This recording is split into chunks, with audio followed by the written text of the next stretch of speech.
മുൻ UDF കൺവീനറും MP-യുമായ Benny Behanan telephone ലൈനിൽ ചേരുന്നുണ്ട്. ശ്രീ ബെന്നി ബെഹനാൻ, എങ്ങനെയാണ് താങ്കൾ ശ്രീ PP തങ്കച്ചനെ ഓർക്കുന്നത്, മനസ്മരിക്കുന്നത്?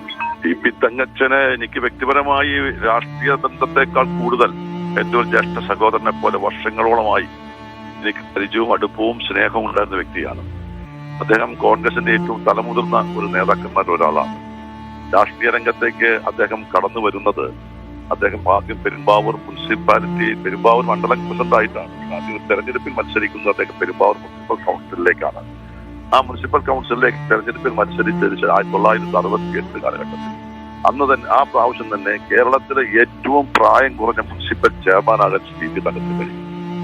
അതിനുശേഷം അദ്ദേഹം 4 പ്രാവശ്യം കേരളം നിയമസഭ പ്രതികരിച്ചു. അദ്ദേഹം മന്ത്രിയായി, അദ്ദേഹം സ്പീക്കറായി, അദ്ദേഹം KPCCയുടെ ചെറിയ കാലം അദ്ദേഹം KPC പ്രസിഡന്റായിരുന്നു, അദ്ദേഹം UDF കൺവീനറായിരുന്നു. വലിയ ഒരു രാഷ്ട്രീയ രംഗത്ത് എല്ലാ തലത്തിലും പ്രവർത്തിക്കുക മാത്രമല്ല ഏറ്റെടുത്ത എല്ലാ ഉത്തരവാദിത്വവും വളരെ വ്യക്തതയോടും കൃത്യതയോടും വിജയകരമായി കൊണ്ടു നടക്കാൻ PP തങ്കച്ചന് കഴിഞ്ഞിട്ടുണ്ട്. വളരെ സൗമ്യനായിരുന്ന ഒരു രാഷ്ട്രീയക്കാരനായിരുന്നു PP തങ്കച്ചൻ. അദ്ദേഹത്തിന് ഞാൻ നേരത്തെ സൂചിപ്പിച്ചതുപോലെ അദ്ദേഹം പെരുമ്പാവൂരിൽ വന്ന് താമസിച്ച കാലം മുതൽ ഇന്ന് വരെ അദ്ദേഹവുമായിട്ട് വലിയ ആത്മബന്ധം എനിക്കുണ്ടായിരുന്നു. ഞാൻ ഈ മരിക്കുന്നതിന് 2 ദിവസം മുമ്പ് ഞാൻ ആശുപത്രിയിൽ പോയി അദ്ദേഹത്തെ കണ്ടു. അത്യാസന്ന നിലയിലാണെങ്കിലും ഞാൻ ചെന്ന് വിളിച്ചപ്പോൾ അദ്ദേഹം കണ്ണു തുറന്ന് ഞങ്ങൾ സംസാരിക്കാൻ പറ്റിയില്ലെങ്കിലും ഒന്ന് തിരിച്ചറിഞ്ഞു. അത് ഞാൻ വലിയൊരു ഭാഗ്യമായിട്ട് കരുതുകയാണ്. ഏതായാലും കേരളത്തിലെ കോൺഗ്രസിന് ഒരു തീരാ നഷ്ടമാണ്. സൗമ്യനായ ഒരു രാഷ്ട്രീയ പ്രവർത്തകൻ, രാഷ്ട്രീയത്തിന് അതീതമായി നമുക്കറിയാം എല്ലാ തലങ്ങളിലും ആളുകളുമായി വളരെ സഹകരിപ്പിച്ച് മുന്നോട്ട് പോകുന്ന വളരെ പക്വതയായിരുന്ന ഒരു രാഷ്ട്രീയ നേതാവായിരുന്നു PP തങ്കച്ചൻ ചേട്ടൻ. ഞങ്ങൾക്കെല്ലാം വലിയ നഷ്ടമാണ് തങ്കച്ചന്റെ നിര്യാണത്തിൽ ഉണ്ടായിരിക്കുന്നത്. എന്റെ ഒരു കുടുംബ സുഹൃത്ത്, ജ്യേഷ്ഠ സഹോദരനെ പോലെ എന്റെ കുടുംബവും എന്റെ പിതാവും ഒക്കെ ആയിട്ട് വലിയ ആത്മബന്ധമുണ്ടായിരുന്ന വ്യക്തിയാണ് PP തങ്കച്ചൻ. അദ്ദേഹത്തിന്റെ നിര്യാണം ഞാൻ ഒരിക്കൽ കൂടി പറഞ്ഞ വേദനയോട് അങ്ങോട്ട് പോവുകയായിരിക്കും. ഇനിയിപ്പോൾ ഈ പൊതുദർശനം അടക്കമുള്ള കാര്യങ്ങളിലൊക്കെ തീരുമാനം എടുക്കാൻ കുറച്ച് സമയം കൂടി കഴിയേണ്ടി വരും അല്ലേ? അത് ഇതിനൊക്കെ തീരുമാനം എടുക്കുന്നത് ഏതായാലും നാളെ ഇല്ല, മറ്റന്നാൾ ഉണ്ടുള്ളൂ. ഞാൻ അദ്ദേഹത്തിന് അപൂർവമായി സംസാരിച്ചിരുന്നു. മറ്റന്നാളാണ് ഇപ്പോൾ ഞങ്ങൾ ഉദ്ദേശിക്കുന്നത്. നാളെ ഇന്നിപ്പോൾ വൈകിട്ടായതുകൊണ്ട് നാളെ വീട്ടിൽ കൊണ്ടുവന്ന് മറ്റന്നാൾ ആണ്. ആദ്യം ഞാൻ മകനുമായിട്ട് സംസാരിച്ചപ്പോൾ ഏകദേശ ധാരണ എത്തിയിരിക്കുന്നത്. കുറച്ച് കഴിയുമ്പോഴത്തേക്കും ഔദ്യോഗികമായിട്ട് നമുക്ക് പറയാൻ കഴിയും. Thank you Shri Benny Behanan MP. മറ്റന്നാളായിരിക്കും അദ്ദേഹത്തിന്റെ സംസ്കാര ചടങ്ങുകൾ എന്ന സൂചനയാണ് ഇപ്പോൾ ബെന്നി ബെഹനാൻ MP നൽകുന്നത്. അല്പസമയം മുമ്പാണ് ശ്രീ PP തങ്കച്ചന്റെ വിയോഗം സംഭവിച്ചത്. എറണാകുളത്തെ സ്വകാര്യ ആശുപത്രിയിൽ വെച്ചായിരുന്നു അന്ത്യം. ശ്രീ ബെന്നി ബെഹനാൻ MP സൂചിപ്പിച്ചതുപോലെ UDF കെട്ടിപ്പടുക്കുന്നതിൽ അല്ലെങ്കിൽ UDFനെ മുന്നോട്ട് ചലിപ്പിക്കുന്നതിൽ, പ്രതിസന്ധി കാലത്ത് കോൺഗ്രസിനെ മുന്നോട്ട് കൊണ്ടുപോകുന്നതിലൊക്കെ നിർണായകമായ റോളും ഭാഗധേയവും വഹിച്ച ഒരു മുതിർന്ന നേതാവ് കൂടിയാണ് കോൺഗ്രസിന് ഇപ്പോൾ നഷ്ടമാകുന്നത്. തുടർച്ചയായ 14 വർഷം UDFന്റെ കൺവീനറായിരുന്നു ശ്രീ PP തങ്കച്ചൻ. അനാരോഗ്യം മൂലമാണ് 2018 അദ്ദേഹം ആ പദവി ഒഴിയുന്നത്. അതിനുശേഷം ബെന്നി ബെഹനാനാണ് UDFന്റെ കൺവീനറാകുന്നത്. എന്തായാലും പാർലമെന്ററി രംഗത്തും വലിയ സംഭാവനകൾ നൽകിയ ഒരു നേതാവും വ്യക്തിയും കൂടിയാണ് കടന്നു പോകുന്നത്. 4 തവണ നിയമസഭയിലെത്തിയിരുന്നു. പെരുമ്പാവൂരിൽ നിന്ന് അദ്ദേഹം അതിൽ 1 തവണ അദ്ദേഹം കേരളത്തിൻ്റെ സ്പീക്കറാകുന്നു. 2ാം AK ആന്റണി മന്ത്രിസഭയിൽ അദ്ദേഹം കൃഷി വകുപ്പ് മന്ത്രിയാകുന്നു.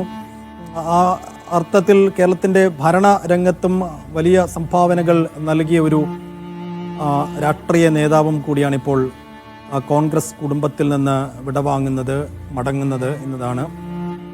ശ്രീ PP തങ്കച്ചൻ വിടവാങ്ങിയിരിക്കുന്നു. അല്പസമയം മുമ്പ് എറണാകുളം രാജഗിരി ഹോസ്പിറ്റലായിരുന്നു അദ്ദേഹത്തിന് അന്ത്യമുണ്ടായത്. ഷുക്കൂർ തുടരുന്നുണ്ട്. ഷുക്കൂർ, ഇപ്പോൾ ശ്രീ ബെന്നി ബെഹനാൻ MP സംസാരിക്കുകയായിരുന്നു. അദ്ദേഹം പറയുന്നതനുസരിച്ച് പൊതുദർശനത്തിൻ്റെ കാര്യത്തിലും അല്ലെങ്കിൽ സംസ്കാരത്തിൻ്റെ കാര്യത്തിലൊക്കെ ഒരു പൂർണ്ണമായ തീരുമാനം എടുത്തിട്ടില്ല എങ്കിൽ കൂടിയും അദ്ദേഹം മകനുമായൊക്കെ സംസാരിച്ച നിലയ്ക്ക് മറ്റന്നാളായിരിക്കും സംസ്കാരം എന്ന ഒരു കാര്യത്തിൽ ഏകദേശ ധാരണയായിട്ടുണ്ട്. അങ്ങനെയെങ്കിൽ ഇനി അറിയേണ്ടത് പൊതുദർശനം എവിടെ വെച്ച് എങ്ങനെയൊക്കെ എന്നുള്ളതാണ്.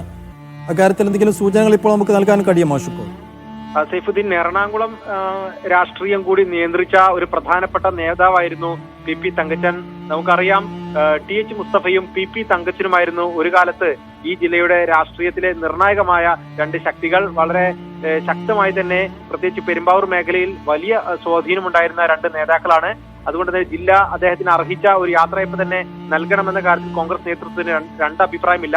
ഇപ്പോൾ DCC പ്രസിഡന്റ് മുഹമ്മദ് ഷിയാസ് ആലുവയിലേക്ക് പുറപ്പെട്ടിട്ടുണ്ട്. അദ്ദേഹം അല്പസമയത്തിനകം ആലുവ രാജഗിരി ആശുപത്രിയിൽ എത്തും. അവിടെ വെച്ച് നേതാക്കളും ഒപ്പം തന്നെ ഈ കുടുംബത്തിലെ പ്രധാനപ്പെട്ട ആളുകളുമായി കൂടിക്കാഴ്ച നടത്തിയ ശേഷം മാത്രമായിരിക്കും ഒരു അവസാന തീരുമാനം ഇക്കാര്യത്തിൽ എടുക്കുക.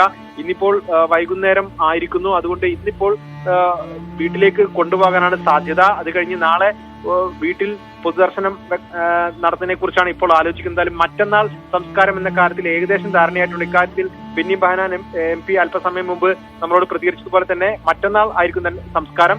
നാളെ പൊതുദർശനം എറണാകുളം DCC ഓഫീസിലടക്കം അത് ടൗൺ ഹാളിലടക്കം നടത്തുന്നതിനെ കുറിച്ച് അവർ ആലോചിക്കുന്നുണ്ട്. ഇക്കാര്യത്തിൽ അന്തിമ തീരുമാനം ഏതാനും ഒരു മണിക്കൂറിനുള്ളിൽ എങ്കിലും ആകുമെന്ന് കരുതാം.